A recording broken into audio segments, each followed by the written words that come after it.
Yo, what's good, everybody? Today is April the 7th, 2026. Most gracious and Heavenly Father, we thank you, God, for another opportunity of prayer. We thank you, God, for just another chance to come together.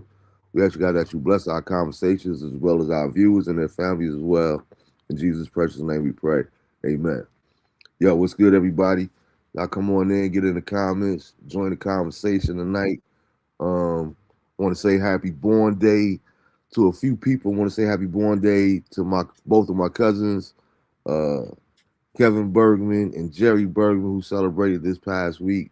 Happy born day, fam. I love you guys as well. I talked to both of them. I love you guys, man. Though, happy born day to you guys. But then yesterday, the beautiful Linda Rosario, her born day was yesterday. Happy born day, Linda, again. Love you much. And my right hand man for over 30 years, number 77 himself, turned the big dick buckets yesterday, 51. So shout out to Hot Rod Wilson. You already know what it is, bro. Salute to you. Happy born day. Continue to celebrate, continue to be great, and continue to do all that you're doing, man. And everybody else that celebrated over the weekend. But I wanted to give a shout out to those few people in particular. Um, and I want to ask the whole Marvin Bennett Jr. show community to please keep Miss Hey Y'all Hey, Tanya help in prayer, as she lost her aunt Joanne. So please keep her lifted in your prayers, her and her family as well. Know that we're here for you, and we anything you need, let us know, man. We got your back though. Um, with that being said, we're gonna get into it, man. You know, the first of the month freestyle show. We're gonna keep it light tonight, talk about current affairs and certain topics. What's good with you, Sam? How was your weekend? Oh, it was good. It was good. It was busy taking care of a lot of stuff. The in-laws was up, so hanging out with him. Mm. And happy Resurrection Sunday too to everybody that celebrates Christianity or believers or whatnot. Happy Resurrection Sunday. I forgot to mention that on the closing of last week's show, and it crept up on me. But it was funny. I was having a conversation at work the other day. There was so many people that called out, and then people was like, "Yeah, well, what you expected was the day after Easter?" And I'm like, "What's going on Easter, Easter Sunday, that people need to call out of work the next day? Like, what am I missing? Is like Easter like the spring? Hey, what's good, Drew? Is Easter like the new like the mid year Christmas or whatever?" Like you gotta like I expect people to call out at or miss after the Super Bowl, but I ain't never heard of nobody calling out after Easter. But I've always been in church, so I guess what is that about? Okay, cool. Um, yeah. Hey, what's good, Drew, man? How everything going with you, bro?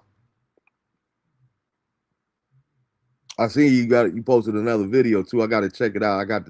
I caught the opening prayer on TikTok, but I gotta go back and watch the actual video. But shout out to you too, man. Keep on doing your thing, man. Um, so I wanted to say congratulations also to the women of UCLA on winning their national championship. Shout out to them, their coach. It was a beautiful post game with her and her mom having that moment. I think she had been with UCLA for 15 years. And everything is pretty much dominant. UConn and Tennessee, and now recently LSU, and there's a few other ones, Baylor. There's a couple of ones in women's college basketball that been prominent, but everybody thinks UConn and Tennessee. So shout out to UCLA for shocking the world. I believe when I looked at it, hey, what's good, Lily Tiger? Thanks for tuning in. Appreciate you. Please subscribe to the channel if you don't mind. And thanks for tuning in. But yeah, UCLA. I believe they only had one loss on the year. That's absolutely fantastic. You know what I mean? So shout out to them again, man, on their national championship. All right, I appreciate that. Oh, that's what's up, Drew. Thanks for tuning in while you're at work, bro. Appreciate you. Yeah, so shout out to them. Shout out to the Michigan, the Michigan Wolverines on their national championship, winning last night, beating UConn. Um, Pretty good game. I actually watched most of that game until the final maybe 3 minutes before I had to get up out of here. But it was a pretty. I enjoyed the game. I did see something that kind of, eh, I'm one of those people that's I don't love sports anymore. I used to love sports, but I'm not. I don't love sports anymore because it just feel like um, I'm doing pretty good. Lily, thanks for asking. Um, it's just too much involved for me these days. No, I used to coach though. I used to coach Pop Warner football. Uh, Shout out to Cap City Steelers. We was doing their thing. Actually, one of my former players was a Super Bowl champion this year for the Seattle Seahawks, Derek Young. So shout out to Derek Young. Sam is a trainer as well. Sam got some people that, he's going through the ranks that are making it to the pro level and doing their thing in college and whatnot. So shout out to them young men as well. But yeah, like when it comes to sports, man, with this legalized gambling, all these other things that's going on, it bothers the integrity to me. And I know particularly right before the half, there was a particular play where I believe it was a Michigan player that went up for a shot. And I know clear as day I heard the whistle, but they kept on playing ball and got it was something weird about that play. Um, and we used to seeing stuff like that, after the fact when we go back and we get these little clips, especially now with social media and these bad calls and this here and that there. But I seen this in real time, and it was like, I want this to fix it. But I'm not taking anything away from Michigan. Michigan had a fabulous season. They were excellent all year. So shout out to them on winning that national championship. It was cool to see. It was cool to see the Fab Five, all five of them together. Chris Webber and Jalen, back together again and putting their beef aside. It was a pretty good sight to see, especially for people our age, people that's old enough to remember the Fab Five and the effect that they had on the culture. I won't even say America, like the culture, period. Like that's when that was the transition to the baggy shorts, the bald heads, the black socks. Like everybody wanted to wear the black. I don't remember anybody ever wearing black socks before the Fab Five. So shout out to them, all them guys for them getting together, their differences or whatever it may be. But when we talking about being that we talking about sports, uh, that's what's up. Uh, what's good, Patrick? Thanks for tuning in as well. Um, I wanted to get into this whole Gino Alvarez, Gino and Dawn drama that happened over the weekend. Even though UCLA, I'm not taking anything away from them. I didn't watch that game, so I don't have really much commentary on that particular game. But congratulations to them. But I didn't even watch the South Carolina and UConn game. But I did see that immediately because even when I shared it to my page, that exchange between Dawn, I said I whooped Gino ass. It was like I posted it to my. I said that's one way to get the ratings up. Being funny. But what was your position on that, Sam? Before I go, Yeah, I watched it, watched the whole game, and I really didn't want to because it was, that was a blowout, and I feel that well, the championship game was a blowout, but that was a blowout too. But it's one of those things that I was definitely shocked at what he did, but it's easy to say stuff when you're not physically there. mm-hmm, But I think from my understanding when I first heard it, he was upset because he saw one of his players' jersey rip. The mm-hmm, girl that's from Fuquay, yeah, Sarah Strong, and so he just assumed it was a South Carolina player that did it. mm-hmm, And I think when he went over to the ref, fussing the ref out, saying, "You didn't see that," and the ref's like, "We didn't see it. We didn't see it." So I think with Sarah. being near the bench, at that time, like she heard him, like she could have said, "Coach, I ripped my jersey." Like it kind of like it could have been, taken down a little bit. But what I was at least glad to see was him to, like, apologize to the staff, to the players, and to the NCAA. And people were saying, well, he didn't put Dawn's name in that statement. He just said the South Carolina staff. And I'm sitting there like, he got a phone number. Like, nobody knows what, like, that he didn't call her or he did call her. It's one of those things because she used to coach with him, in the Olympics. Mm-hmm.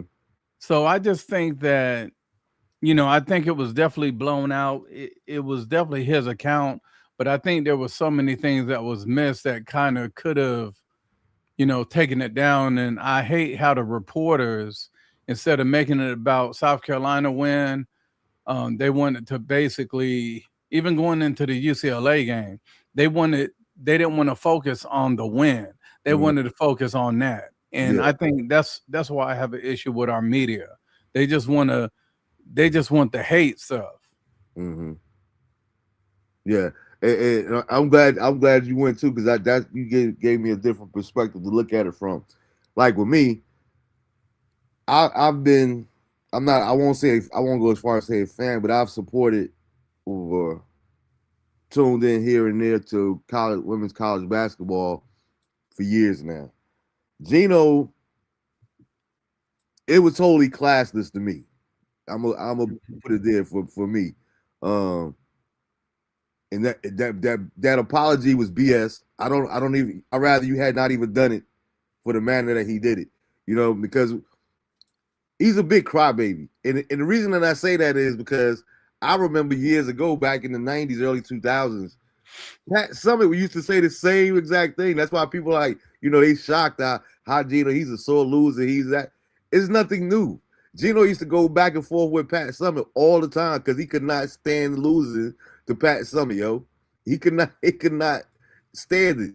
So this is nothing new for Gino's character. As long as he's winning, as long as you kind of dominating, he's good.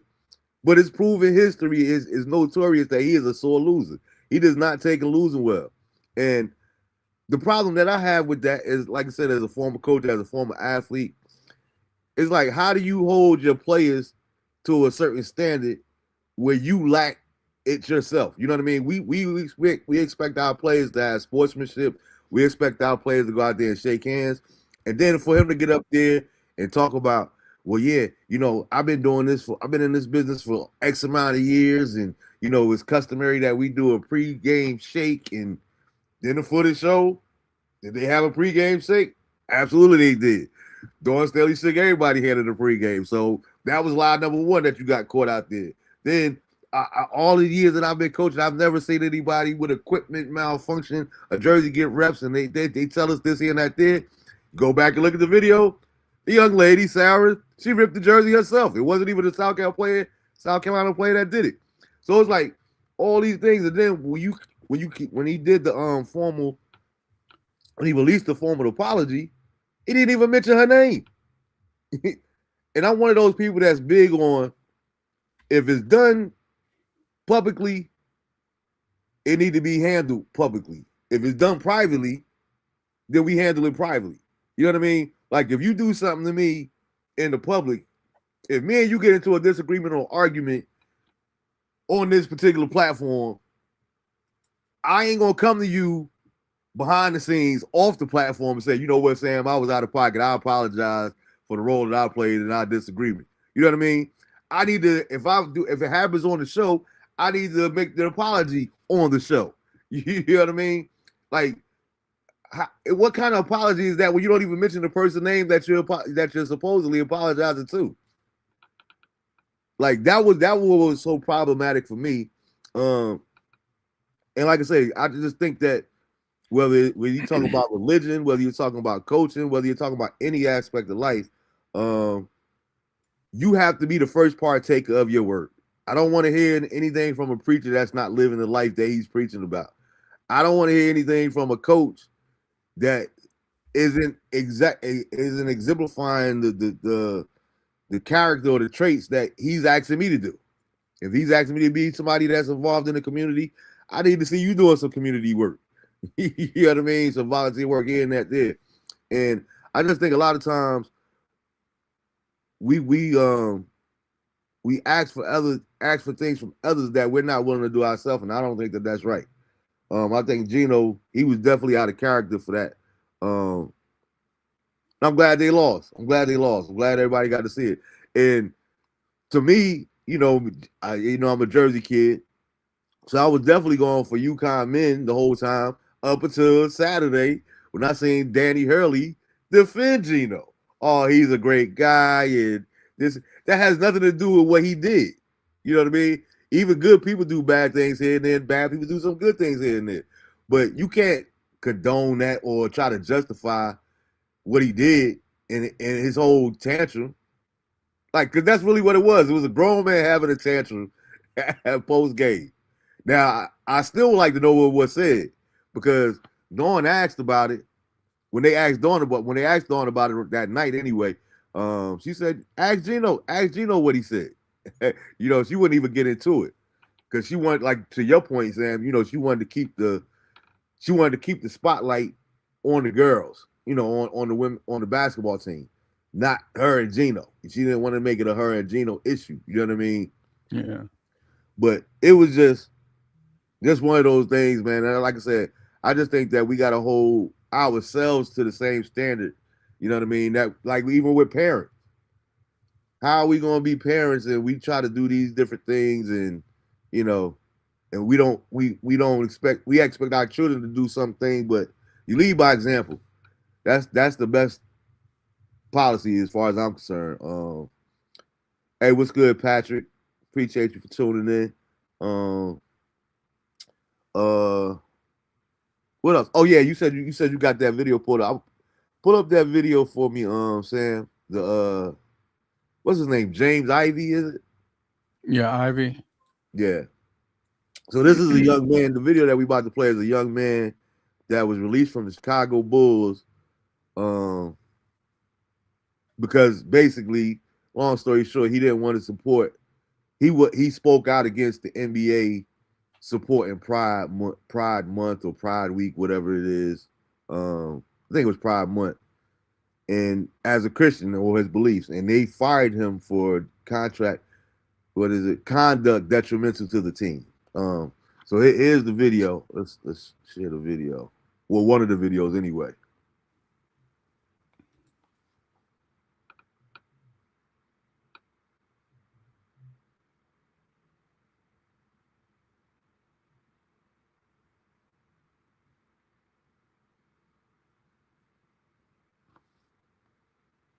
You can't hear it, son.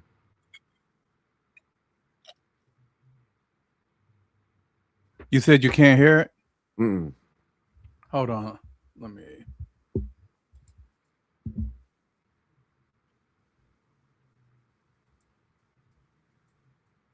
All right, let's try it now.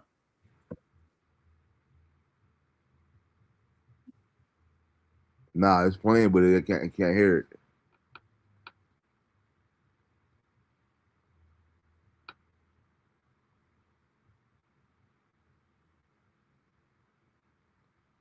And if you guys that are watching, if you have any opinions on the Geno or whatever we're discussing, um, you feel free to put it in comments as well, or things that you guys want to talk about. This is the freestyle show, so whatever you guys want to talk about, just put it in the comments. We'll get to it.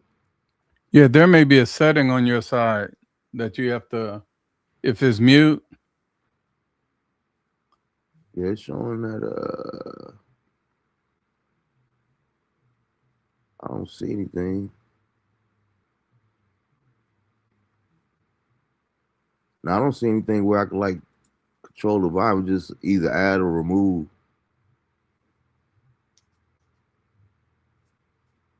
Mm. I don't know. I just did it like we did the last time with the cube. Yeah.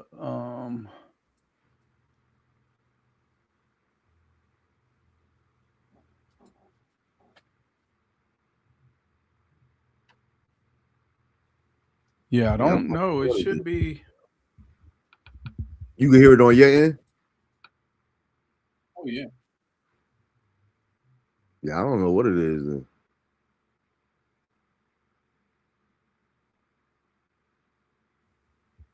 Yeah, I'm shocked it's not picking up at least with my mic.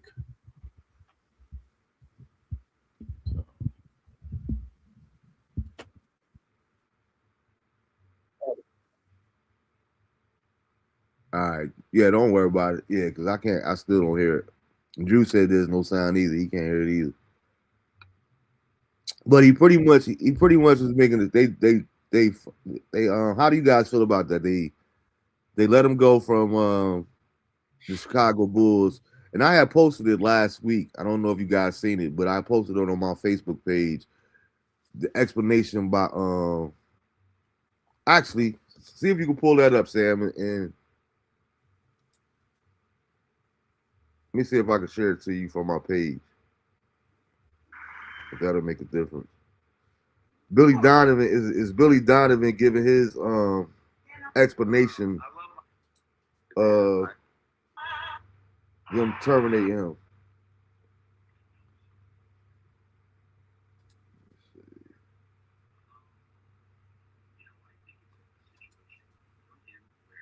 I said I'm sorry too. His name is Jaden, not James.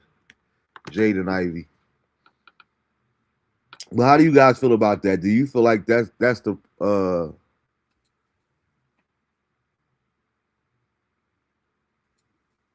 do you feel like the NBA had a right to, or the Chicago Bulls in particular had a right to let him go based off of his personal beliefs or whatever the case may be? Because that was my thing. Or I'll go first, but that was my take on it. Like, for them to say that it was conduct detrimental to the team, um, I don't buy that. Um, we know, like they say, the alphabet people is no disrespect, but that they got big money when it comes to Hollywood and professional sports and things of that nature. There, um, let's see if we can hear this here. So this is Billy Donovan explaining why they let him go.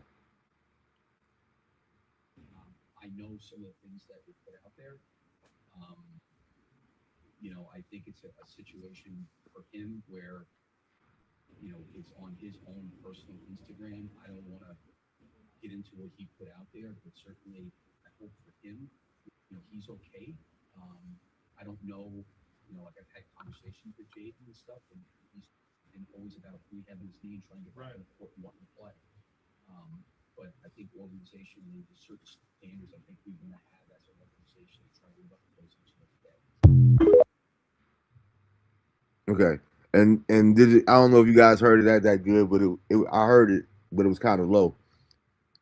Thing is, Billy Donovan said, I hope he's okay. Why wouldn't he be okay? Like nothing dramatic happened. He just made a stance on his religious belief. It made me even think about we. This is a new song, a new tune, same song though. People forget that we went through the same thing with Kyrie a few years ago. When all Kyrie did was repost a book, the link to a book that he thoroughly enjoyed. They want to blackball him out the NBA. He needs to apologize to the Jewish community, find him all that there. First of all, I couldn't even understand if this happened in an NBA arena or in a Chicago Bull uniform. This was in this man's personal Instagram page, off the clock, not in uniform. So my thing is, how is this contract conduct detrimental to the team? And what bothers me with this hypocritical things is like you can say anything you want to, again, anything you want to about anybody, except for the people with, as Will Mills like to say, the people with the little hats and the alphabet people. Why is it that their feelings are so protected. You know what I mean? Now you could go out here and a grown man could go out here and wear fingernail polish and do all this other kind of stuff, and no problem with that. But the minute that somebody say, I live for Jesus Christ and I'm praying for those that don't believe, that are not believers, I'm praying that they will come to see the light, or I'm praying that they will see the light, the salvation, whatever the case may be. Now that's conduct detrimental to the team. I don't. It's hypocritical to me. I don't know how you guys feel about it, but it's very hypocritical to me. And I'm gonna let you go, Sam, after I read Jude comment. Jude said, I feel bad for this young man, but I have a lot of respect for him too. At the end of the day, it's only two sets of people living on earth. It's believers and non-believers. It's either you go with their ways or we get rid of you. They got rid of him for his belief that they disagree with, the higher uppers. And that's my point. I think that is so freaking hypocritical. You know what I mean? As long as I'm willing to go along to get along, then it's cool. But the minute I try to, and it was funny, I was having a conversation this morning with an individual like that, about an individual with someone, and it's people like that too. Not just organizations, but it's people like that. As long as I'm willing to go along with whatever Sam is saying or whatever Sam believes, we good. But the minute Sam, you kind of out of pocket. Now, I can't even tolerate Marvin. He ain't got no open mind. And it be funny how, as long as you go along with somebody, they have no problem with it. You know what I'm saying? But the minute I want to get on 85, you want to take 95, that was an issue. I don't know how to drive. Why would you go this way and all this other? Like, I don't understand how people, I guess because I'm not like that. Cool, you do your own thing. You know what I'm saying? If you want to take your car, you want to go that way, go that way. You know what I'm saying? Or if you want to drive, hey, by all means, you the driver. You go whatever way you want to go. You know what I'm saying? I just don't understand how people are like that in the organization, and it's totally wrong, especially on that level. I could see if he went out there, even if he had been preaching, and I still think that would have been more understandable. I think it would have been extreme, but I think it would have been more understandable. All you guys that don't accept Jesus Christ as your Lord and Savior, you're damned to hell. Like that wasn't his whole message. You know what I mean? So I agree. I'm with Juice. I'm definitely praying for this, and it was interesting too. One of the Knicks group that I'm in, it was a dude that posted them, and he was saying how because of Jaden Ivey making a stand that he did, he's now boycotting the NBA. You know what I mean? He's a Laker fan. It was in the Knicks page, but he's a Laker fan. He said that after they let him go, Jaden Ivey go, he said, I'm no longer watching the NBA as much as I want to see the Lakers win, and they got the number 3 seed right now, and I want to see what they do in the playoffs. He said he's not watching any more NBA at all. He's boycotting the NBA, and people in the comments it just baffled me how people in the comments were laughing at him like, who cares, and all this here and other kind of stuff.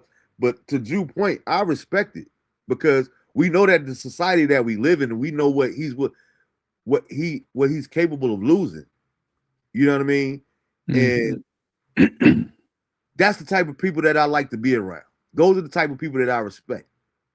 Somebody asked me over the weekend, say, listen, man, it was something that I had shared with them, a Charleston White thing, and I'm not big on Charleston White whatsoever. Just the sight of him get on my nerves sometimes. But a lot of stuff that he says is true. I don't care for his delivery, whatever, and I get it. And the person I was having a conversation with was saying, that's how he get his views up. And I even watched the video of him talking about how when he was talking, how he wanted to talk, wasn't getting no traction. But then he become this controversial people and saying all these different things. How he went from like $200 checks from YouTube to $10,000 checks. Then the next day, he's making $60,000. Before you know it, and within 2 months, he was making like $100,000 a video. So the money is there. And they was asking me, he said, listen, with your platform, would you be willing to talk reckless to get that bread? And I'm like, no, I'm good with my little 30 views a week, 100 views a week here and there. I appreciate everybody that tune in, but I won't sell out my core beliefs or my principles for money. It ain't worth it to me. You know what I'm saying? I sleep peacefully at night. Whether the show take off and it becomes something big, cool. Every week I got Sam here support me. Every week I got Julian support me. Every week we got Toshiba. You know, different ones. Dorothy. I'm cool with that. I'm cool with that. You know what I'm saying? Being a blessing, or the people that come in like Antonio and Patrick and you know Lily, who came in earlier, the people that come in from week to week and pop in here and there. Um, I forgot the young lady I meant to shout them out to. They was blowing up the comment section last week. um, but I appreciate that, and I won't compromise my integrity for a dollar amount or for a status or a position or anything. I'm just not built like that. I can't. My motto, the way I look at things, or my mentality has always been and always will be, I can't miss nothing that I never had. You know what I mean? You know, when you talk about, well, man, shoot, you talking about $20 million. I never had $20 million, so I don't know what it's like to turn. You know what I mean? I'm good where I'm at. Mhm. Like, I'm not going to sell out. I don't. I like to think that I don't have a price when it comes to um, if it's going to compromise my integrity or my beliefs. How you feel about it, Sam? It's for me. It's the same thing. I just think like I hear a lot of people bringing up Kyrie, and I said, some of the people that Kyrie helped, they turned their back on him. And I Exactly. remember during COVID, the WNBA players, they were struggling, financially because, What's their good, stuff had, Marquis? was see. So Kyrie paid all of them. He paid all their salaries when the WNBA didn't happen.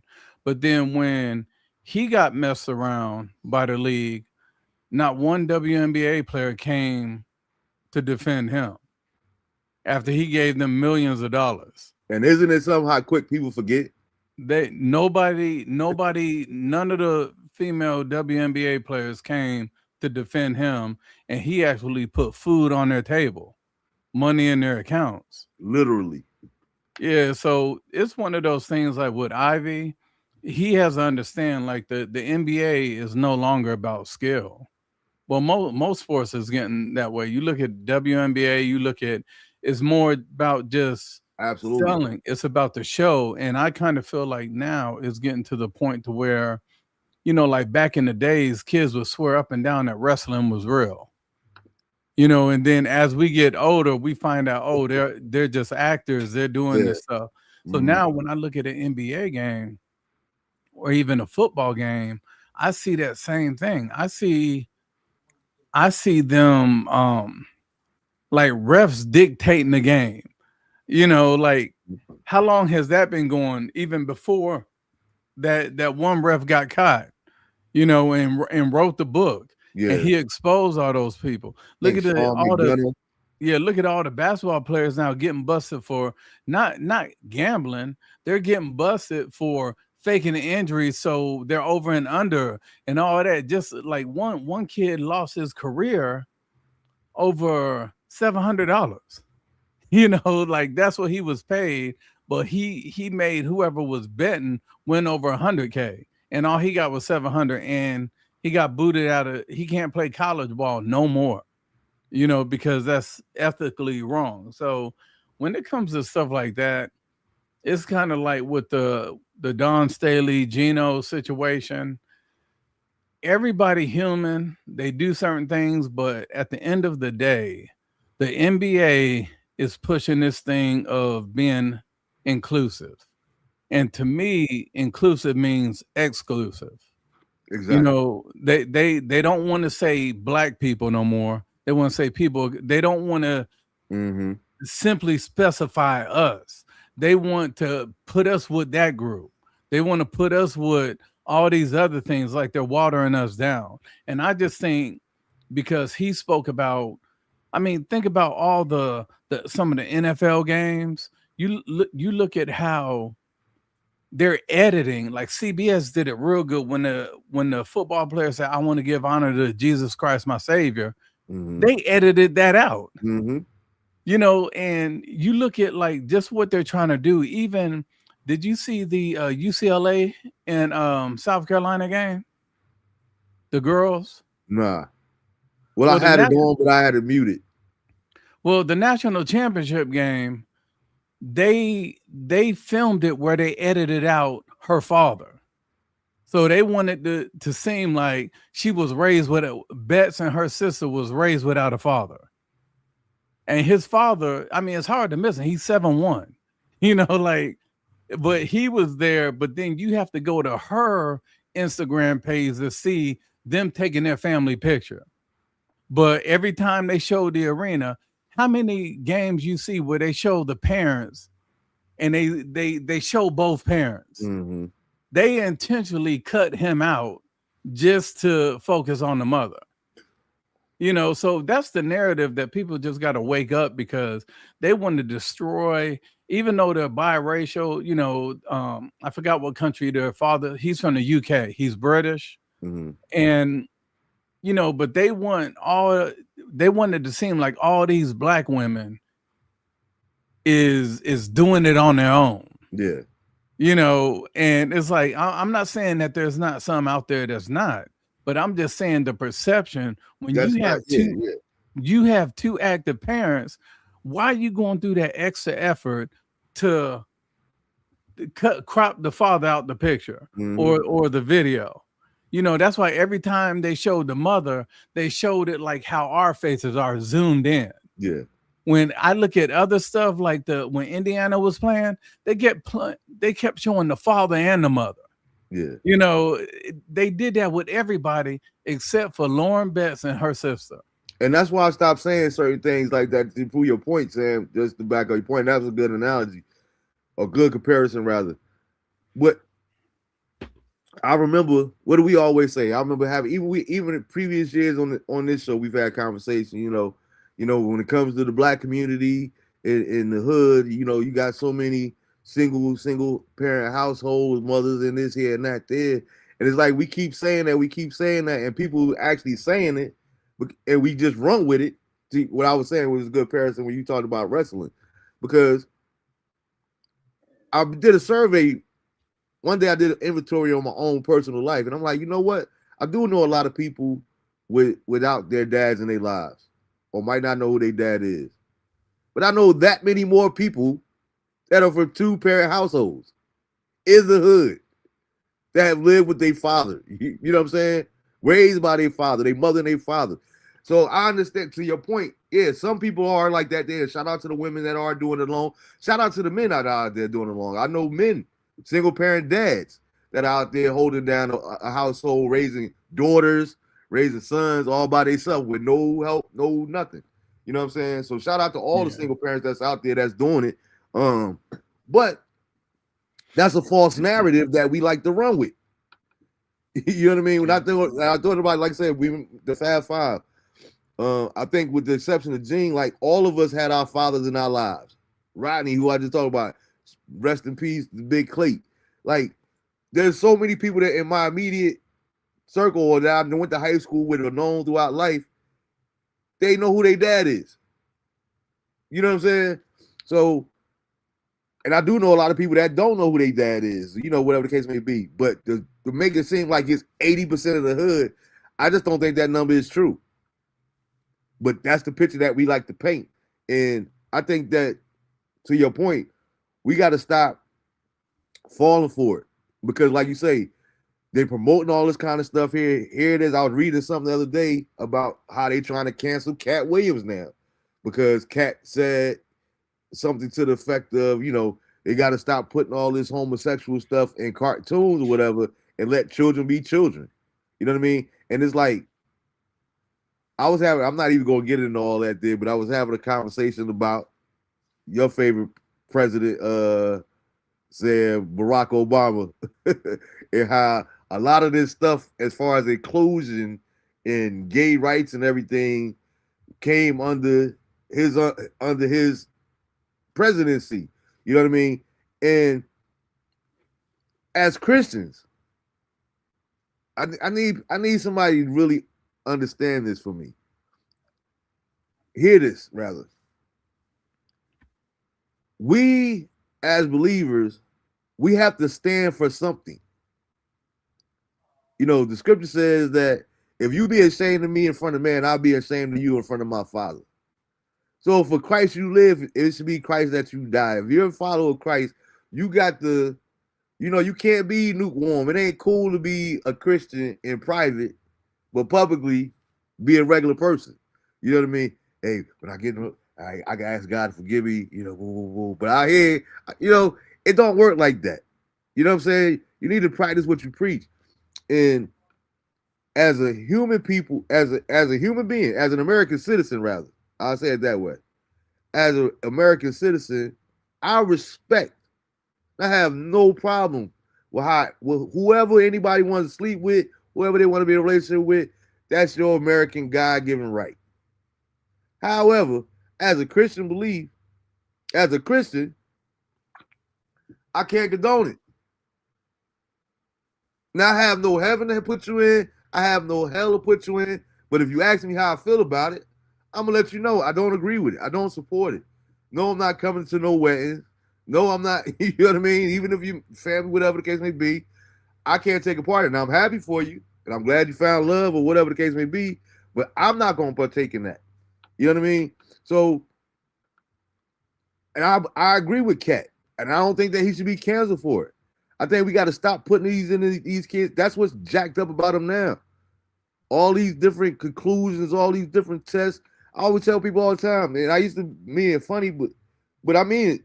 Like if they did all the testing that they do nowadays, back then, I would have some letters. Sam, AHD, OCD, something. I would definitely have some letters. You know what I mean? But what was my letters? Hey boy, you better do what I tell you to do. Like it was just a different thing. And now we've made it so where they actually have, I forgot what state it was. I was reading about it, where they're trying to put it into play, put it into law.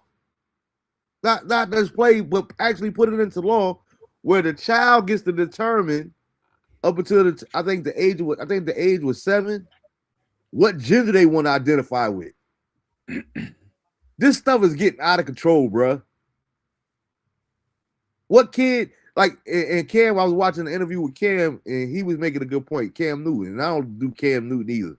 It's just something about his personality I can't rock with. But Cam was making the point. Like if I let my kid, of course we can't think for our children, but it's our job as parents to raise our children. You know what? Well, you know your child is free to think or feel however they want to feel. That was the response back to Cam. Cam was like, you know what? If I let my kids do whatever they want to, guess what? They eat Skittles for dinner. they would never go to bed. They would never go. You know what I mean? So it's like, where do we draw that line at? You know what I mean? And people are like, oh, you taking it too far. No, but that's essentially what it is. It's like we're trying to remove all these rights. We got so many black women out here in America right now thinking, I don't need no man for nothing. You know what I mean? But all of a sudden want to call you when the tide need to be changed. You know what I mean? They self-sufficient, independent women, but every once in a while you hear in a conversation, man, when am I gonna find somebody to take care of me? Why are you looking for somebody to take care of you? You're independent. You like having your own. So I think a lot of times when it comes to black women, I'm not trying to get on black women. I don't mean no disrespect by this whatsoever. I'm just venting right now, going, a little bit. But it's like you can't have your cake and eat it too. You can't want to have all your liberties and all your freedoms that you have today, but still be treated like grandma did. We live in a different day and age. You know what I mean? Grandma put up with a whole lot more stuff than she did, and it wasn't always because she had to. Let's be clear on that. You didn't see divorce as high in the black community in the 50s and 60s. And people quick to say, well, that's because she had no money to go nowhere. She had to be dependent on him and all that did. No, there was a lot of women that was in broken homes, that wasn't in happy marriages, but they did it for what? The sake of the family. They stayed for the sake of the family, not because they wanted to, not because of love, not because of obligation, but it was big. The concept of family structure was bigger than them. In the government, we've seen this systematically since I can recall how they have constantly been trying to tear down the black community, the black family, and we have to get back to that family values. You know what I mean? A mom and a dad in the household, not two daddies, not two mommies. You know, every child deserves to be loved. But what picture does that send to the people? And not that the kid would grow up. I was watching something interesting. Somebody sent me something the other day talking about how, like, even with the Masons, how they recruit because they can't reproduce. It's the same thing with homosexuals. They try to recruit people because they can't reproduce. You can't reproduce something that's not natural or whatever the case may be. But that's neither here nor there. Drew said, the alphabet people can say whatever they want and be protected. Why? The higher ups not only do the same, but have pleasure in them that do them. And that's my point. I just don't like I think and a lot of that has to do with being black in America. You know what I mean? Dave Chappelle said it in one of his stand-ups years ago.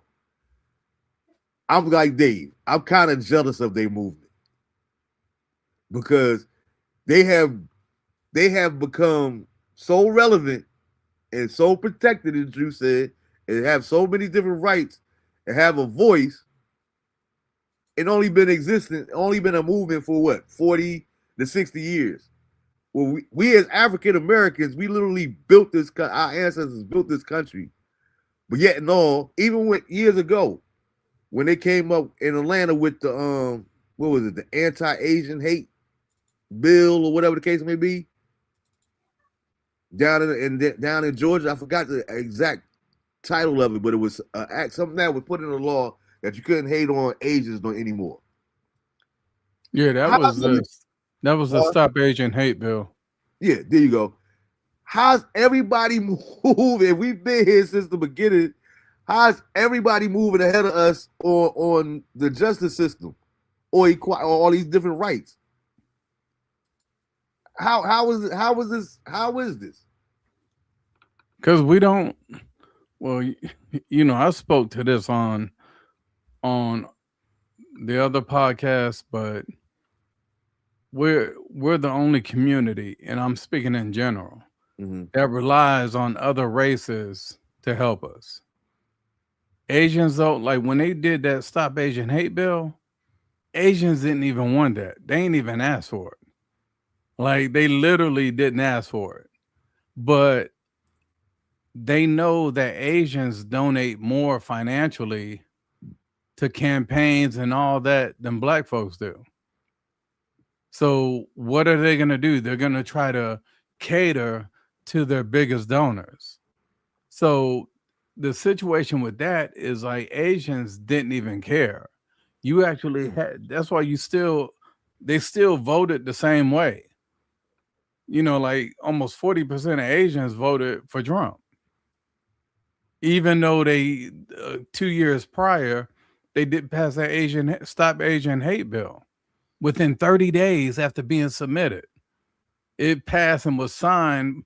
Biden signed it within 30 days.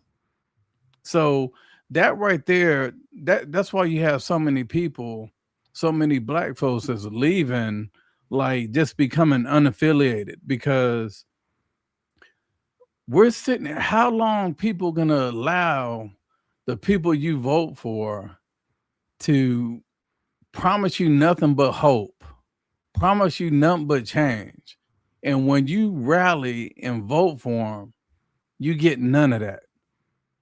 But you see everybody else doing.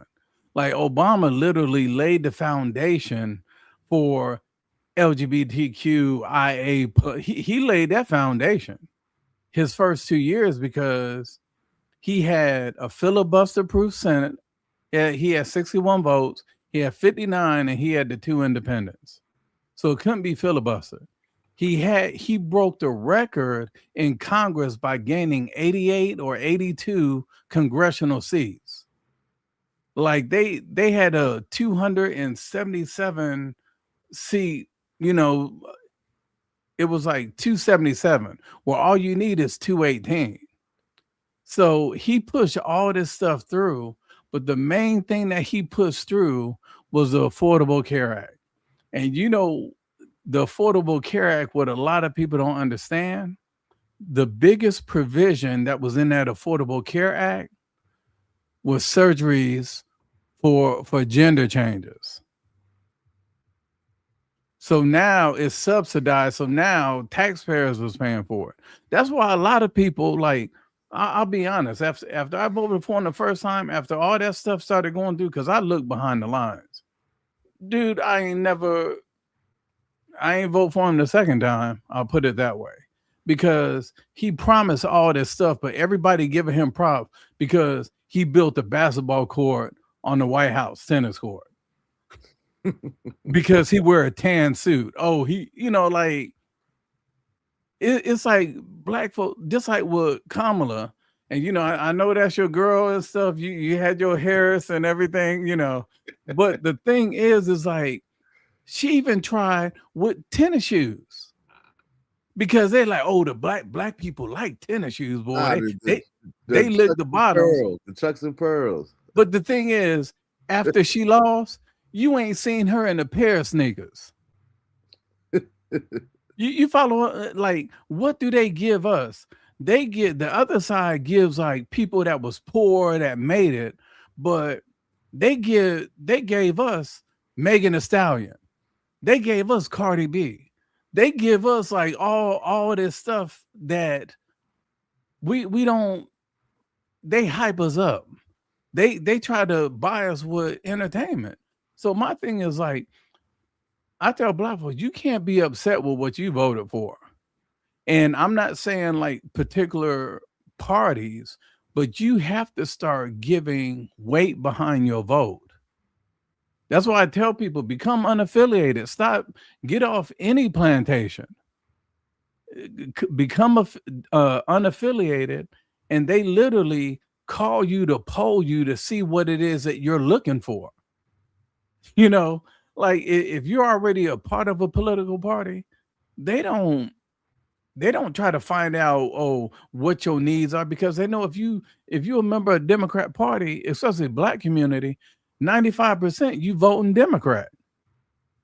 If you're a Republican, 90% you voting Republican. So it gets to the point where we just have to start demanding accountability. Like I tell people all the time, where somebody was saying in the Facebook group, Biden didn't do anything he promised. I say he only promised two things: that he was not going to be Trump, which he wasn't, and that he was going to get rid of everything that Trump put into place, whether it worked or not, which he did. So he didn't promise a whole lot of stuff. But I'm like, at least the other dude, he's up there talking about, well, I want to reduce the cost in this. I want to do this. I want to allow people to have their own, like, receive money to send their kids to school where they want to send them to. Like, and people are like, well, he ain't doing it. I'm like, the cat being sued for everything. Like every agenda item is being sued. And I'm sitting here like, it don't matter if you black, white, Asian. I said, people just need, I tell people it's 4 years, benefit. But I just think we have to start waking up as a community in general and start making people accountable. Make them, that's what, when we had the other podcast and we was talking about, they asked me why I didn't support Kamala Harris. I'm like, because she don't have no policies. Like she talked about the tax on tips, and they said, well, how are you going to do it? And she's like, oh, well, we're just going to have to find a way. Trump said no tax on tips. They asked him, how are you going to do it? Oh, we're going to do tariffs. Like you give a policy and you explain how you're going to do it. She didn't do any of that. And look, I invest probably more in her than a lot of people. See this? This is her book. I got another book right here. Like, People were supporting her and didn't even buy her book.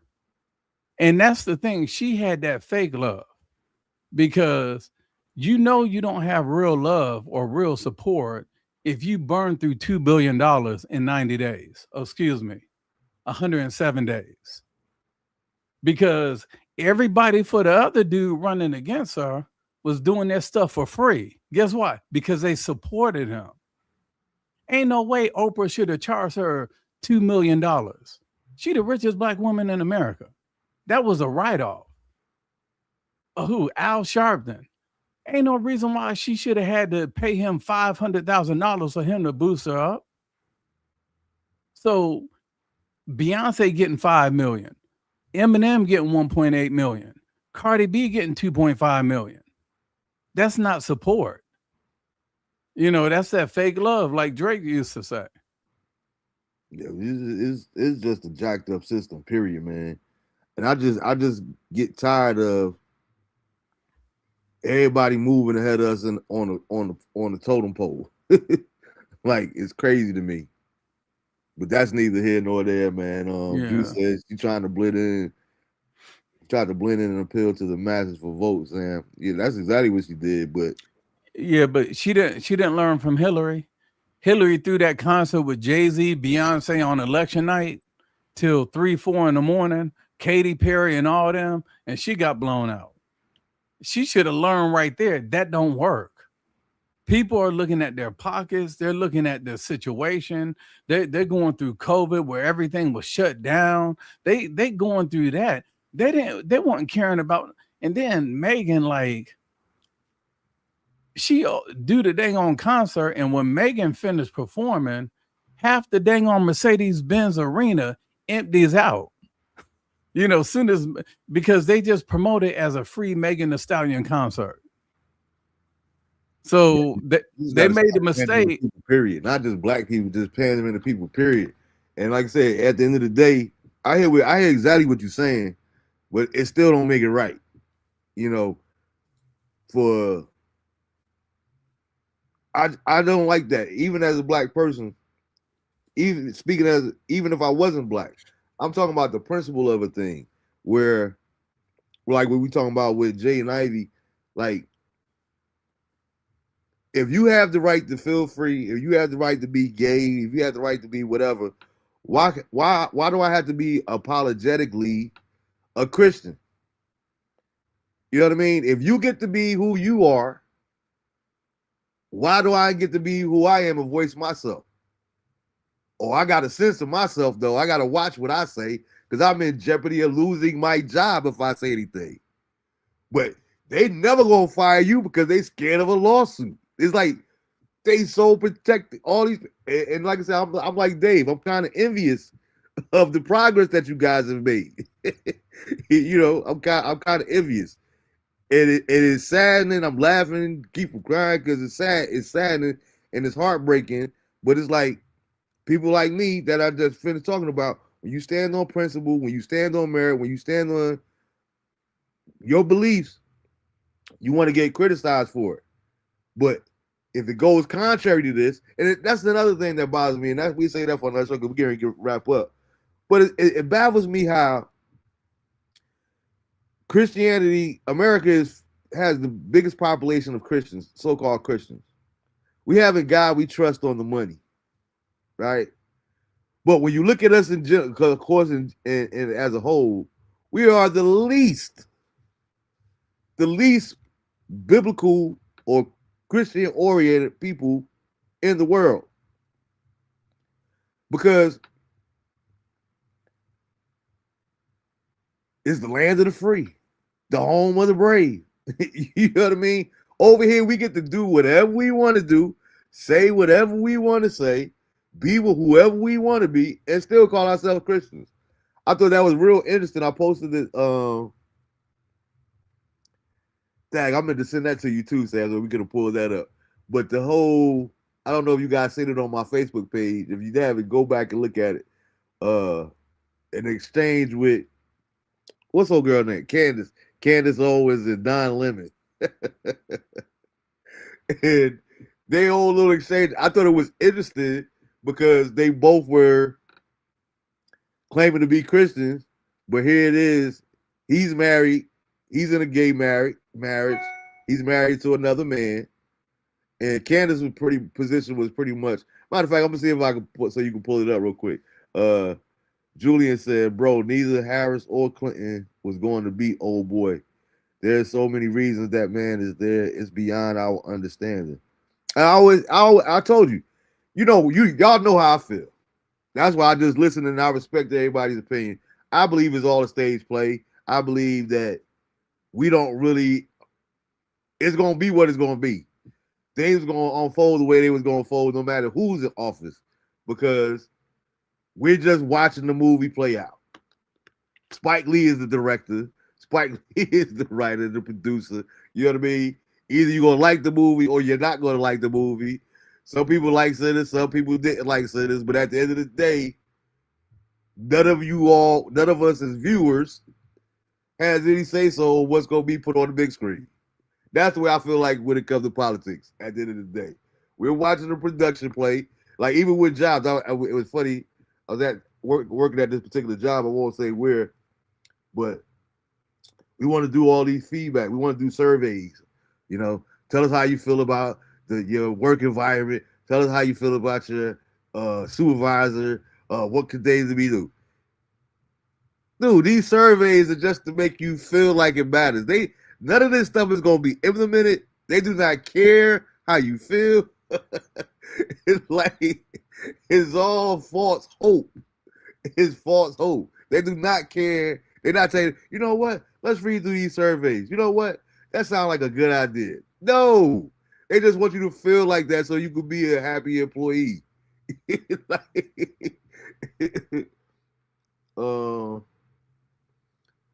Drew said, correct, Marv. The script must play out. Yeah. That's why I always tell people at the end of the day, you got to have a personal relationship with God, because I was having this conversation yesterday, shoot, only he can help us. Only he can truly help us at this particular point. I'm trying to pull that up real quick, Sam, so we can share that.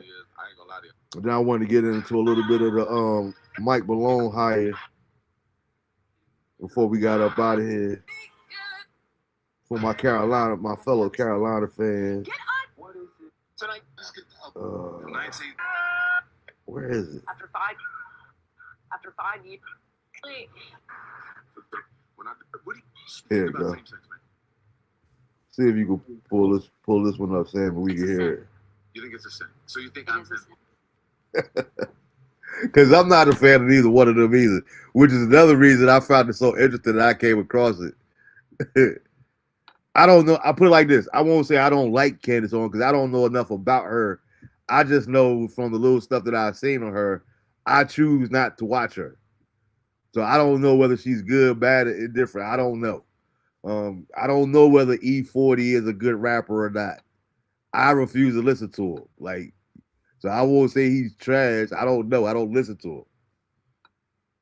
And that's my choice. I look at things like that when it comes to these different personalities, whatever. Not watching Judge Judy. I don't care if she has a #1 court show or whatever. I never want to watch Judge Judy. I don't like her attitude or her demeanor.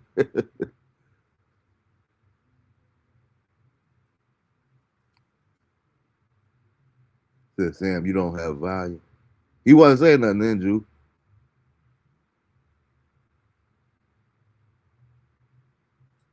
Can you hear?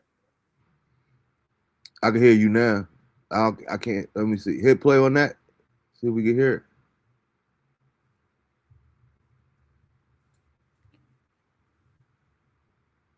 Nah. Did you hear that? Can't hear it. Nah. That's why I gotta do. That's why I gotta do sound checks. Yeah. It worked good the first time we tried it with the Ice Cube joint. Yeah. I don't know. Sometimes StreamYard does updates and stuff, but that's why I basically, like, before I play video, I want to go through everything because it can be, at least you prepare. Mm-hmm. All right, so what I'm gonna do is I'm just play from here. Yeah, you ain't got to hear, but you can hear the audio. Just so I can hear you now, son. Let's see. Can you hear Think this? about same-sex marriage. It's a sin. Can y'all hear this? So you think It I'm is a Yeah. sin. All right. So this is What an do you think exchange about between Candace Owens and Don You Lemon. think It I'm is a sin. sinful? It's a sin. You think it's a sin? So you think It I'm is a sin. sinful? What's that? You think I'm sinful because I'm married to a man? Yeah. You do. Yes, you're sinning. You are in a sinful relationship. I actually don't believe marriage can be between two men. So I don't. But believe you that you're understand, though, Candace, and maybe we're not going to agree on this now. I thought we would. Do you understand, though, that the same Bible verses and the same scriptures that are used to call same-sex marriage sinful are used to call interracial marriage sinful as well? And so there are people who would say that you are in a sinful marriage. Can you tell me which verse it is that would make people say? The thing is that it's actually not there, and that people twist the Bible verses. That's my whole point. Thank you for proving that, because it doesn't say that, and it's actually, you're going to say Leviticus or whatever. It's not actually what Leviticus says. But go on. I don't want to get into specifics about the Bible, but that's not what the Bible says. It's just people using and interpreting Scripture in a way that they want to interpret it. So, look. You can believe whatever you want to believe. I don't believe that I'm in a sinful marriage, but there are people who believe, Candace Owens, that you are in a sinful marriage because you are in an interracial marriage. And I say that as someone who is in an interracial marriage, so I am doubly sinful. Yeah, I've never heard anybody make a biblical argument against people being married that are black and white. So that's why I said, can you just tell me what verse that was? Sodomy is obviously a sin. But I've never heard a biblical argument. I'm happy to learn. I'm happy to learn. Sodomy is not just for gay sex, right? You know that, right? Sodomy is. Yeah, it's a sin always, by the way. Yeah, it's a sin between, it can be a sin between heterosexuals as well. Yes, that's correct. So, but you've never heard that interracial marriage was sinful?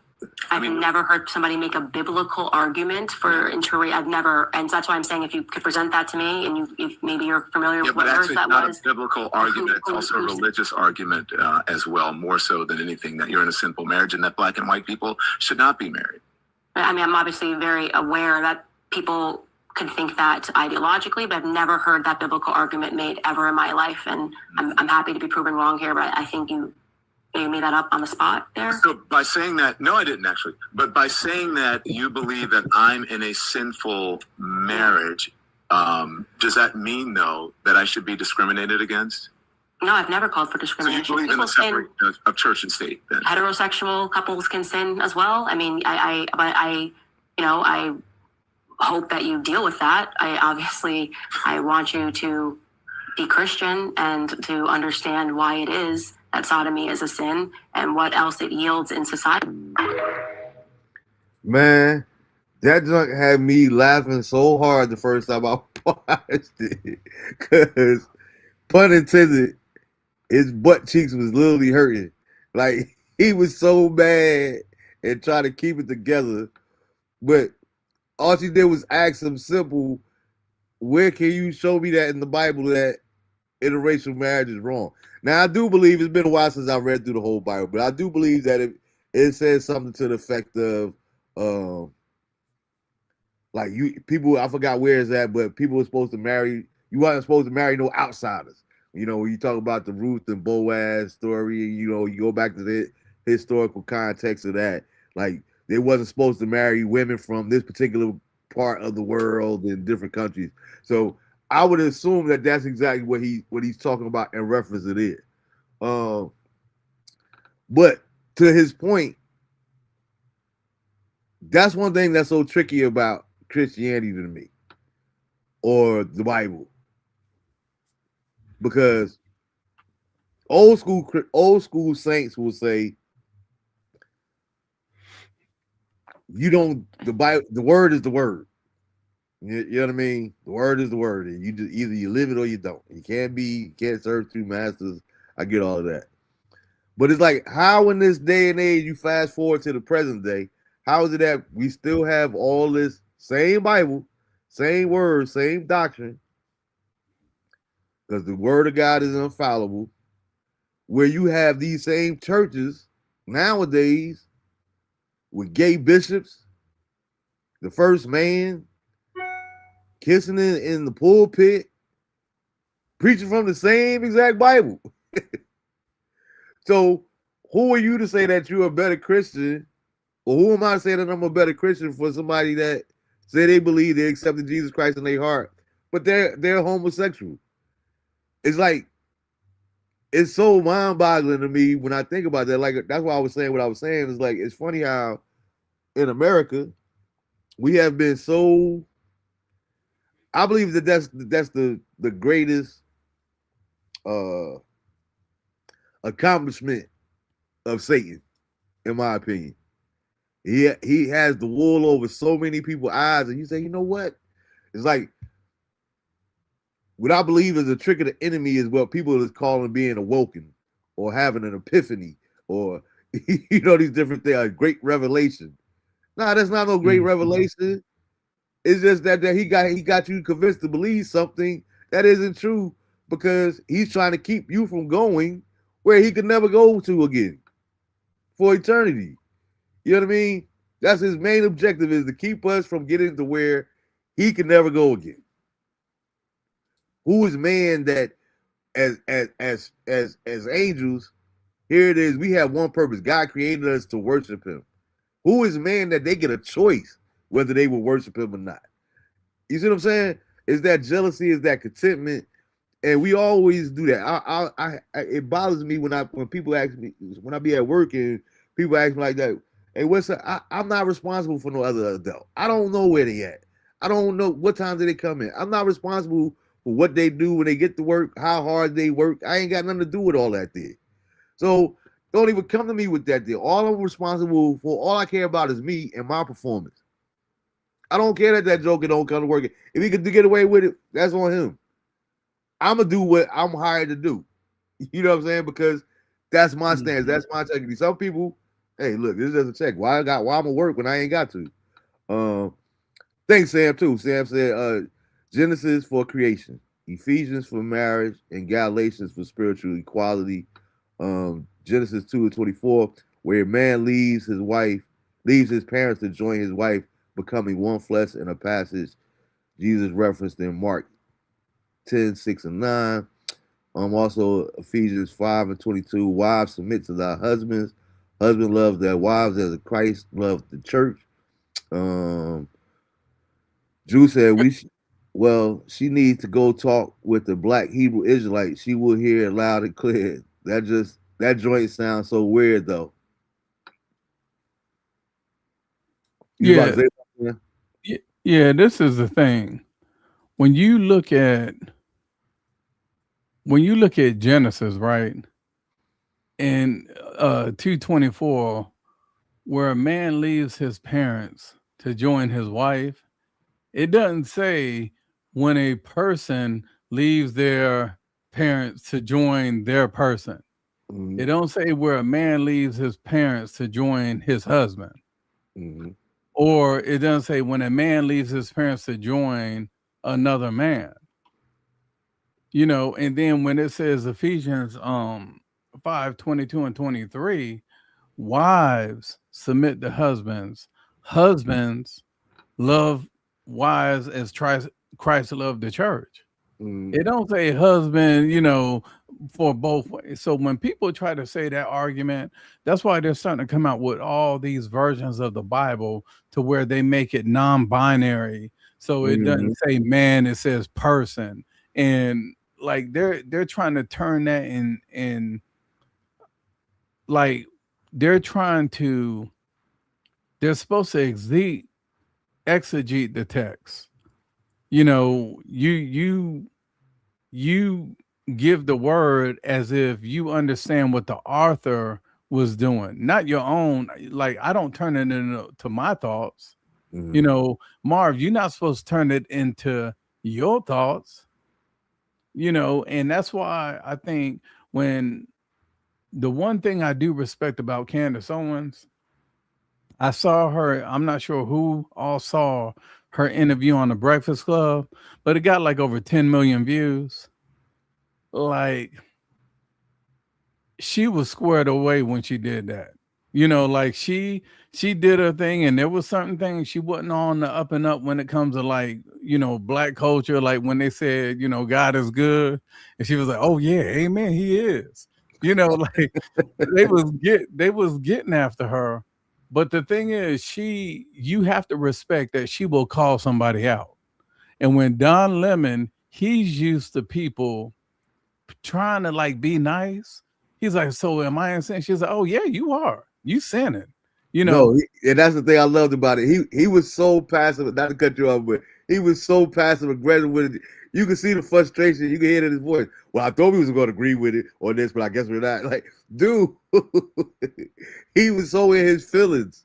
And to your point, that's what made it so funny to me, because like she stand the ground on what I watched her. I watched the clip of her on something else. I forgot who it was. They was interviewing her about transgenders, and she was like, "No, you can't. No, you can't have a baby. You can feel like a woman. You could cut off your penis. You could do whatever the case may be, but you will never be a woman. Like you can't. So I will always call you a man. Yes, sir. No, sir. Like, it was like, but to my point earlier, why is it that because she don't agree with that, and it's her right to have that mindset or that perspective? Why do we have to cancel her, or you know what I mean? Why does she come on the attack because she don't want to go along with your agenda? Why can't you just respect the fact that you don't agree with her, she don't agree with you, move on?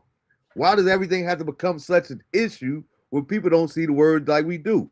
And to me, within Christianity, I'm glad you said what you said, Sam, because that's the problem. I'm about to read you comment too. But that's part of the problem when it comes to Christianity.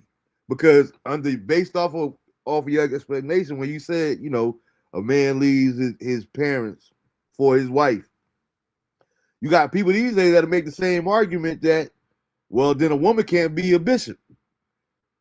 Because it says that a bishop, part of the requirement for a bishop is to be the husband of one wife. A wife can't be, you know what I mean? So I it's a whole different thing. We have it in these different debates, whether women can be pastors or women can be leaders. Women's supposed to be silent in the church. Women's. So that's the part that's always been problematic for me as a believer when it comes into the Bible, because the Bible is only going to be limited into which is why the Holy Spirit is so important too. But the Bible is only going to be accepted to your level of comprehension and understanding, so to speak. You know what I'm saying? It always amazes me how somebody could read the same scripture, the same exact text, and get totally two different meanings from the same exact thing. The words ain't changed not one bit, but it's two different levels of understanding because we are all individuals. And like I say, I'm not getting into all that. I ain't talking about whether women should preach, whether women should be silent in church, all that did. Because from my studies, or me studying all that, it was the Apostle Paul was talking to a particular church. That's why in the New Testament you have the church of Corinth, you have the church of Galatia, you have the church of, and anybody that's been associated to more than one church in their lifetime, you'll see that even if they fall under the same umbrella, each church has a different ministries or calling, so to speak. You know what I mean? Like, you have some churches, their main thing is prosperity. You have some churches where you go into, you won't see not one member that's under 50 years old. You got some churches where you won't see nobody that's over 50 years old. You see what I'm saying? So it's always subjective, and people gonna go to what they mostly likely is comfortable with. That's why I always go back to the same thing. That's why you have people that when they used to call shacking up, it ain't necessarily a sin no more. Or pastors gonna know that somebody is shacking up or ain't living a holy lifestyle, so to speak. But it's cool. They can still be active in the church. That's problematic for me, but this is not my world. and I don't get to dictate. You know what I'm saying? Only thing I can do is live my life according to my belief system. And because somebody else's doesn't line up, their belief doesn't line up with mine. I have, like, again, I have no hell, heaven or hell to put them in. Drew said the word of God is too watered down in the U.S. So many people are distracted by many different things. Satan is attacking the U.S. because it's the center of attraction. So other countries looking on and following the U.S. You ask anyone outside of the U.S. where they would like to go, they would say the U.S. It's too loose, bro. No disrespect intended. No, Drew, no disrespect taken, because that's exactly what I was saying. And as America, here it is. We like to talk about being a Christian country. We believe in God, is on our money, and God we trust. But what it wasn't it Bush that took prayer out of the schools. We so godly like, and he took prayer out of the schools. We can't have prayer no more. Then 9/11 happened. What we want to do? We want to have a national day of prayer. It's funny. It's funny how so quick. You see what I'm saying? But it's like, for us to be, that's one thing about these Islamic countries. You know what I mean? They more biblical because they're more strict. You know, you quick, of course, then they're gonna chop your hands off. You know, all these different things. But over here, we can do whatever we want to do. And to your point, Drew, that's why I said no disrespect. Is definitely like that in America. You have the right to do and say whatever you want to do, as long as, you know what I mean. So they say. But we know that ain't always true in all cases either.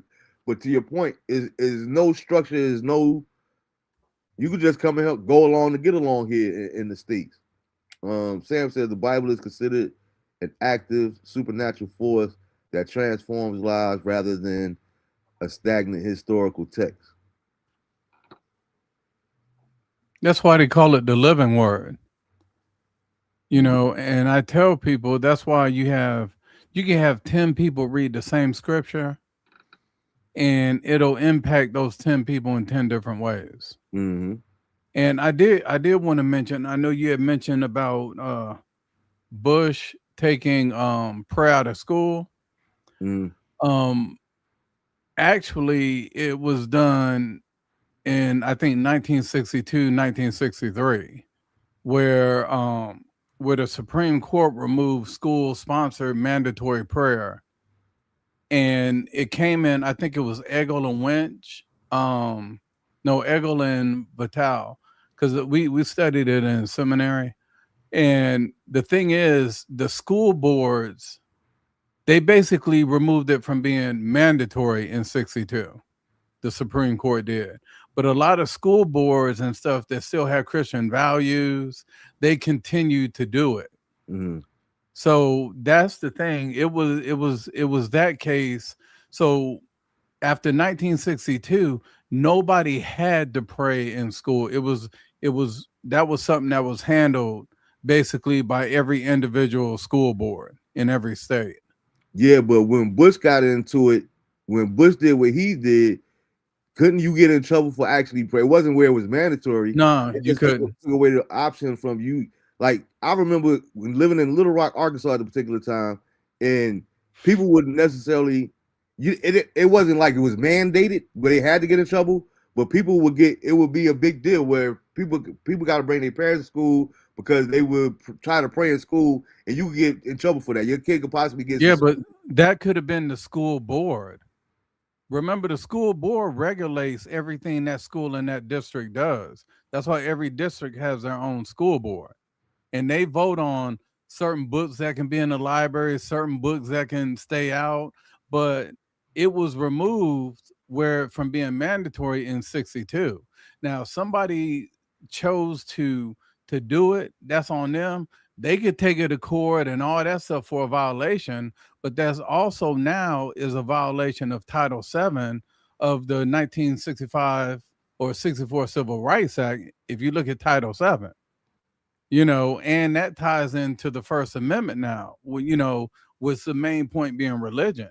So they can't make it mandatory anymore, but they can't. If somebody in Little Rock was getting in trouble for it, they could have sued the dang on school unless the school board has certain parameters in effect. Like I know a lot of people in state government, they'll have like an American flag on their desk, but then somebody will come in and put like a pride flag on their desk, and somebody in the office will say, "Oh, I'm against that. That ain't no belief." So they change the law saying only government official flags can be flown at your personal desk. Then you had the states that came, okay, well they came out with that law. Our school board is going to vote for the pride flag to be an official flag.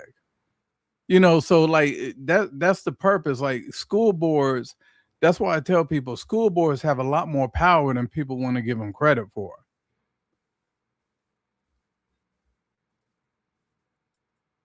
You still there? Yeah, I'm here. I was just reading it.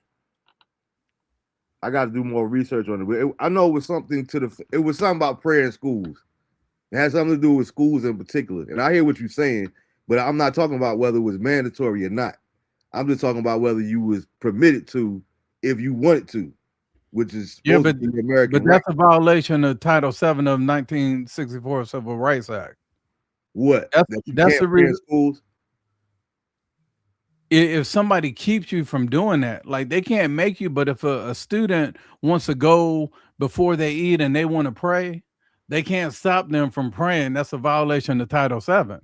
It's the same reason why a couple years ago people didn't want to pass the George Floyd Act, because the George Floyd Act, they were like, oh, it's like it's strengthening the 1964 Civil Rights Act to protect this.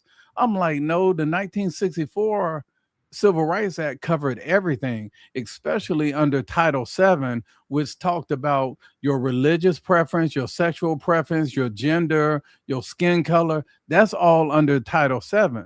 The George Floyd Act was bringing in those same provisions for people that are trans.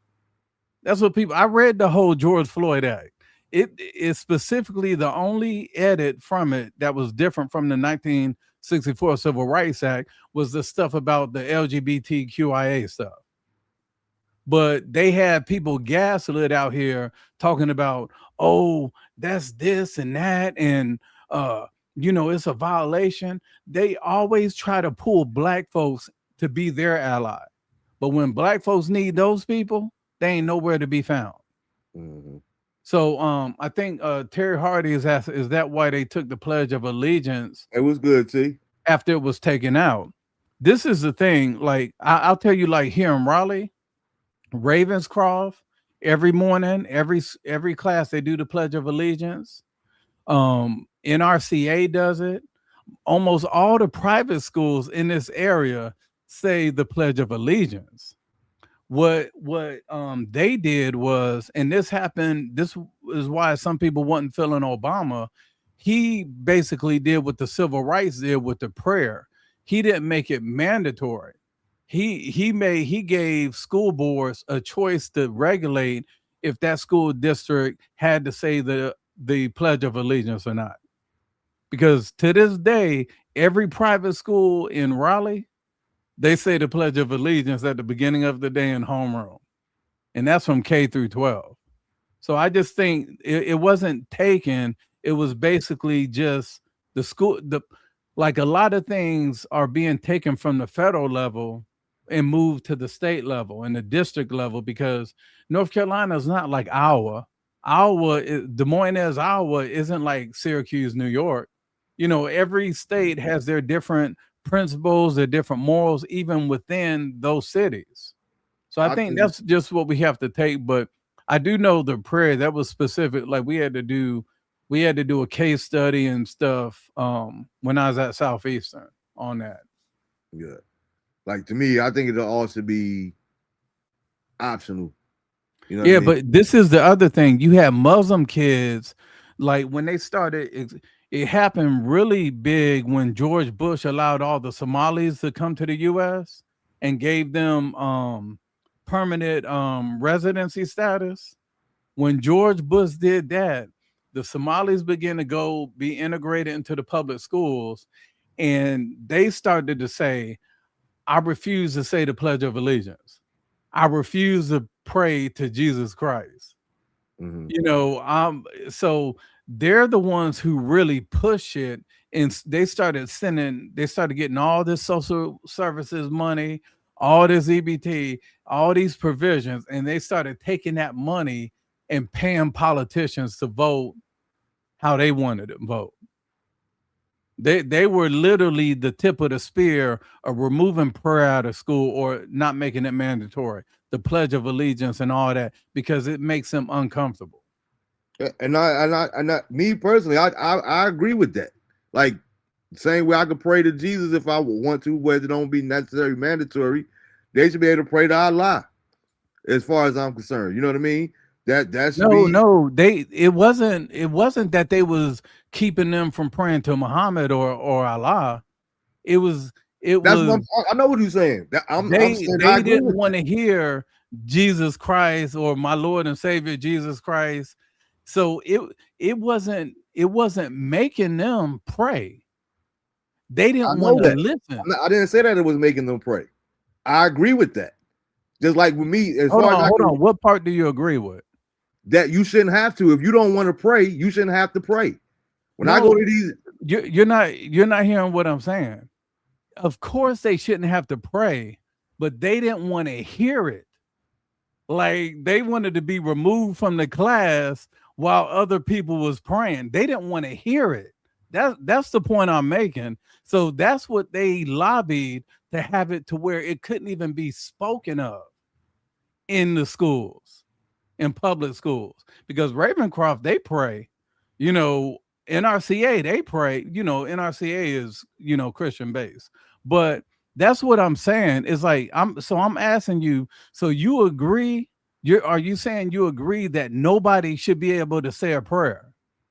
No, I agree. What I'm saying is you shouldn't have to pray if you don't want to. Now, I'm not going as far as to say that you can't sit there hear it. If you don't want to hear it, that's on you.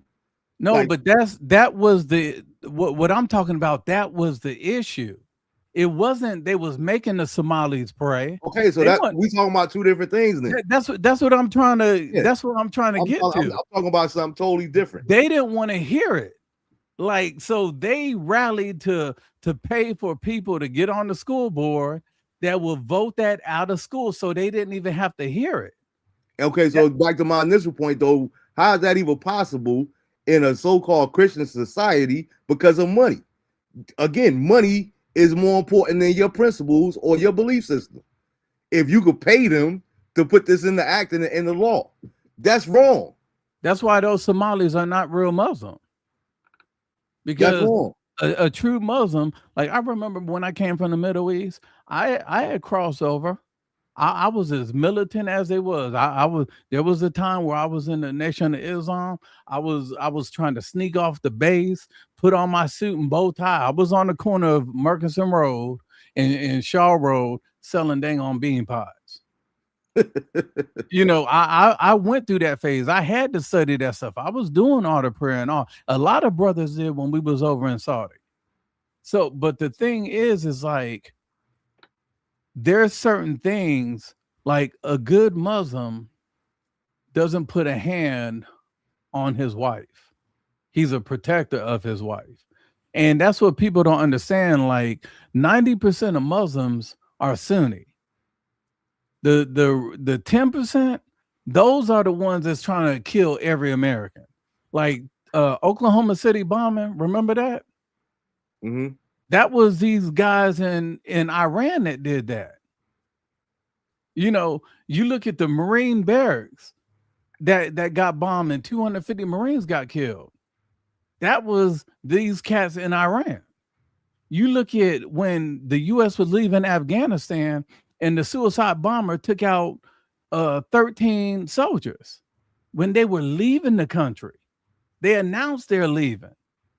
That was these cats in Iran. So when people talk about like, oh, they started a new war, we've been at war since 79, since the U.S. completely evacuated Iran. We evacuated Iran. We closed down the 2 embassies. We didn't have any passport. Every U.S. citizen left Iran because that new cat came in and he was like, anyone a Christian face will be murdered on the spot, and they started murdering people. So this is a war that's been going on since 79 when the U.S. left it. It just so happened a couple of years ago when as you said, my favorite president, when instead of fighting against him or trying to hold him down, he chose to like pay him. And that's what it's like the $1.5 billion, and that was supposed to be paid annually. And then Trump get elected and he stopped those payments. And then when he lost the election, Biden came into office and he back paid them. That's why he unfroze $6 or $7 billion. So I tell folks, like, do you want our leaders to just keep paying them off for them? And while you're paying them off, they still taking out all of our U.S. soldiers on the ground. Yeah, they're not attacking over here. Well, they are. We just don't see it because Oklahoma City bombing was in the U.S. There, when this bombing started happening, the nuclear plants. Look what happened in Austin. They started activating sleeper cells that have come over here. That's why the guy, yelled out Allah Akbar down in Texas the day after it happened, when the CIA announced, if you're an American, be wary of crowded spaces. And that cat came, his 2.9 mils just unloading on everybody. But in Texas, that didn't last long because almost everybody carrying in Texas. So I just think that, people just have to understand, like, I was over there. I was Liberation of Kuwait, Iraqi freedom, Desert Storm, Desert Shield. That we was all, everybody over there understands how that life is. But I tell people at the same time, there's a reason why everybody, like I think Jude said it earlier, there's a reason why everybody's trying to come to the U.S. It isn't because the U.S. is this amazing country. The reason is the U.S. takes care of outsiders better than it takes care of themselves. Like my strict over here. But I have a friend of mine, I'm not going to say their name or anything, but they get Social Security. They get SSDI. They get $920 a month. Her husband only gets $700 a month. Jokers coming from dang on Somalia, Afghanistan, getting SSDI for what is it? $1,600 a month. And then while the people I'm talking about only getting like $150 a month for food stamps or EBT, they getting dang on $600 because they have a special diet where they're not supposed to eat pork. So they get they're taking care of them better than the people who are here struggling. So I just think that's why everybody is trying to come here, because you get all these social programs. And that's the reason why people want to get here, because you come to the U.S., bank all your money, stay here a year, and go back and build you a dang on house. Look online and Google the boom of Somali housing. You've been hearing about all these fraud schemes here in the U.S. and everything with the Somalis. They sending all that money home, and now Somalia is 45% of Somali's GDP is money that comes from the U.S.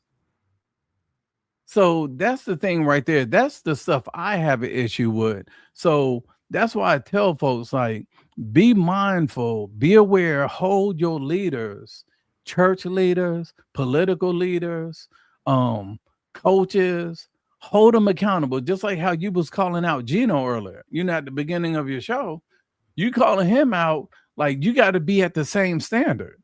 But I've spoke to a lot of Sunni Muslims, and they're like, them Somalis that a Muslim don't steal, a Muslim don't rob, a Muslim don't, like, they're just being a Muslim because being a Muslim is a civilization. It's a way of life.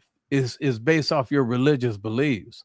But they will say it's religion because look how many laws in the US will protect them under the guise of religion. Like when you see Ilhan Omar talking about abortions and stuff, women's rights to have an abortion, she would never have an abortion because one of the greatest sins of a Muslim is to kill another Muslim. You follow what I'm saying? Like, so they're saying it because all they're doing is trying to get black folks rivaled up and become an ally of theirs. When we can't wake up and understand that's all they doing. If black folks, if we've been voting a certain way for 80 years and our circumstances still ain't changed, at one point or another, we got to wake up and see that, like, but it's been the same way for 80 years. In 72, we were dead last in wealth. In 2026, we're dead last in wealth. So when are people going to wake up? Mm-hmm. But that's neither here nor there. We gonna get out of here, man. I'll get into the whole Mike Malone next week. Run out of time. I got to get ready. Get into that Mike Malone hire next week. UNC. Thank everybody for tuning in. Oh yeah, that's the only point I was making. I was saying, like I said, I wanted to clear that up. I don't care about what they was talking about. What I'm saying is you should have the right. Like even with me personally, I remember almost getting into a fight with this old military dude at Millbrook because I wouldn't stand up for the Pledge of Allegiance, for the national anthem, and even as a kid, I refused to do the Pledge of Allegiance. You know what I mean? Because once I first learned that, I'm talking about as a child, I wasn't even double digits yet. When I learned what the word pledge means, I'm not pledging myself to anything other than God. I'm not pledging allegiance to a flag. I'm not pledging allegiance to no organization. I'm not pledging allegiance to no church. Only thing I'm pledging allegiance to is God Almighty. But that's just me. So again, if people want to do that, that's cool. But I would never say, well, I wouldn't try to go as far as to put it in the law where you can't say the Pledge of Allegiance in my presence. Because that's your right to do something, do whatever. But neither here nor there. I want to thank everybody for tuning in, man. Did you want to let them know about your joint real quick? Oh yeah, if it's cool. I'm starting another podcast called The Open Train of Thought, and basically, it's to promote people of just different minds, different sets. You mind if I share my screen real quick?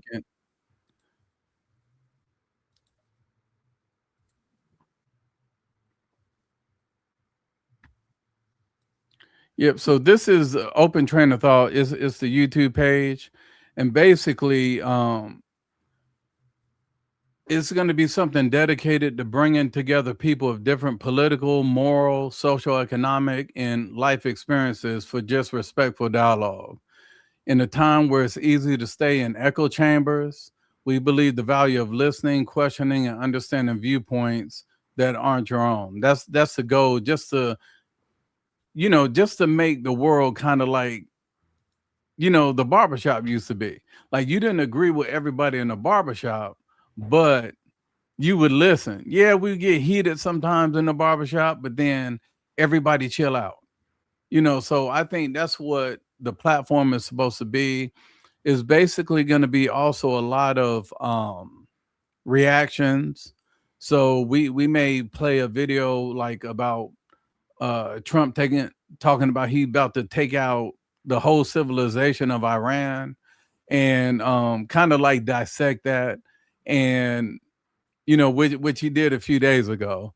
But it's just people from different backgrounds, socioeconomic, political, just to give their 2 cents on the video. So the video might be like 1 or 2 minutes, maybe 3, but is going to give everybody a stage to just be able to give their opinion, and also to also help promote businesses, to promote ministries, to promote, anybody that's a guest on there. We definitely want to make sure we promote what they're doing at no cost.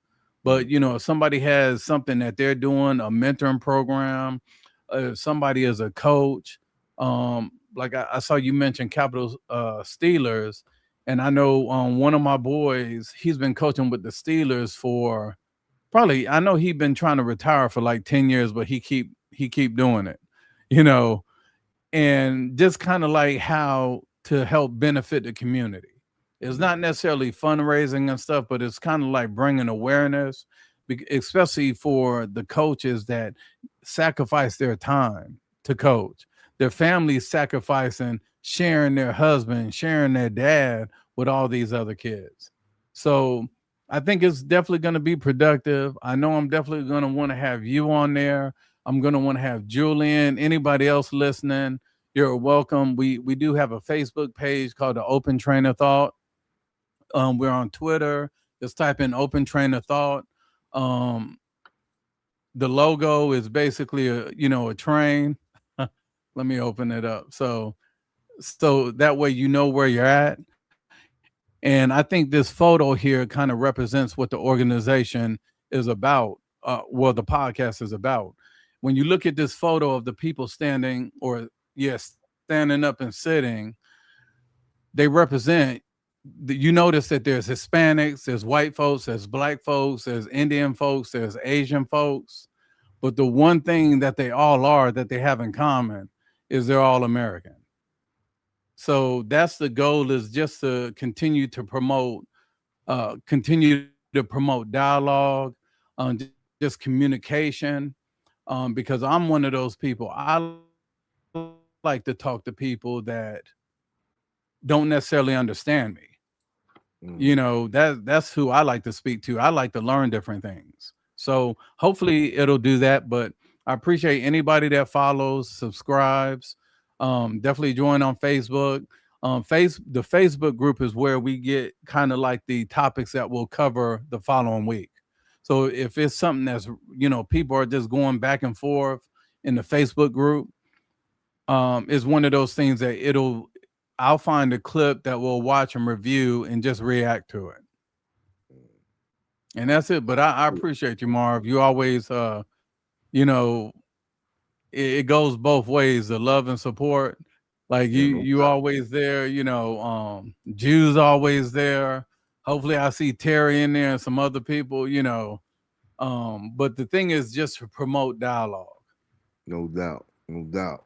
Yeah, y'all go subscribe to that on his YouTube channel. Check out the Facebook page as well. I'm gonna get up out of here. I'm running late. Got to hit this clock. Y'all be good. Just have a good weekend. Stay safe. And as usual, in signing off, DeAndre and Elisha, know that Daddy loves you intentionally, but I also love you unconditionally. Till next week, peace.